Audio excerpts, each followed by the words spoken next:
Holiday ngayon. Hindi lang dahil idol theater. Kung ako tatanungin mo, holiday ngayon kasi 37th anniversary ng martial law. O aking buhay na maligaya. Marami nagsasabi, lalo na ibang matanda, na mas maayos daw ang lipunan ng martial law. Tama, mukhang marami nga sa atin ang namimiss yung mga maliligayang mga taong mula 1972 hanggang 1981. Lalo na iba dyan na mukhang ayaw bumitaw sa pwesto. O aking buhay na maligaya. Oo nga naman, siguro kung martial law ngayon, walang mga lasing na nagkakalat ng lagim sa kali at sasakay ng motor at babangga sa ibang motor. Walang mga ng bus na sasagasa sa mga inosenteng pedestrian. Walang mga robot-robot at cartoons na mga kagambala sa mga pag-aaral ng estudyante. Kagaya ng pagtanggal ni Marcos sa Voltes 5 sa ere noong 1970s. Walang mga maingay na videoke dahil may curfew. Mas okay, di ba? Mas tahimik ang gabi, sintahimik ng hukay. O aking buhay na maligaya. Siguro kung martial law ngayon, walang mga maiingay na senador na ex-senador. Kulong silang lahat.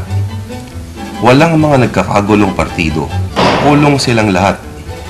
Walang mga maiingay na game show at mga nakakairitang programang chismisan. Kulong silang lahat. Joke lang. Actually, pantasya ko lang yon. Kung ako naging presidente, lahat sila matagal lang nasa bilibid. At kulong din ang sino mang nahuling kumakanta nito. Walang mga scandal-scandal ang mga artista. Yung kay Marcos lang at yung Amerikanong starlet na si Dovie Beams lang. Audio tape lang pero walang video. Sayang.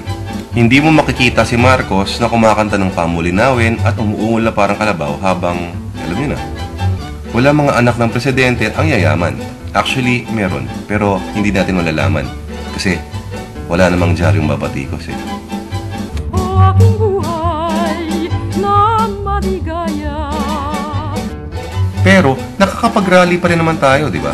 At nagagawa pa rin naman natin ang magpakalat ng mga bagay na gaya ng ganito. Ibig sabihin nito, malaya pa rin naman tayo, di ba? Ibig sabihin, masigla pa rin naman ang demokrasya at malaya pa rin naman tayo nakakapamahayag, di ba? Yun nga lang ang problema. Walang epekto ang malayang pamamahayag sa matigas ang muka. Walang silbi ang katapangan kung maiksi pa rin ang ating alaala. Walang saysay ang sakripisyo at kabayanihan kung bungi pa rin ang hustisya. At ang mga responsable at nakinabang ng mga taong 1972 hanggang 1986 ay hindi pa rin napaparusahan. So bakit parang yung iba sa atin mukhang namimiss ang mga panahong yon? Kaya naman siguro kailangang bigyan pa sila ng parangal. O aking buhay na maligaya. O nga pala, ito pa. Kung martial law ngayon, walang word of the Lord. Actually, hindi lang yun. Kung martial law ngayon, wala na ring Lord. Pero teka, matagal-tagal pa ang May 2010. Marami pang pwedeng mangyari. Magdasal na lang muna tayo. O aking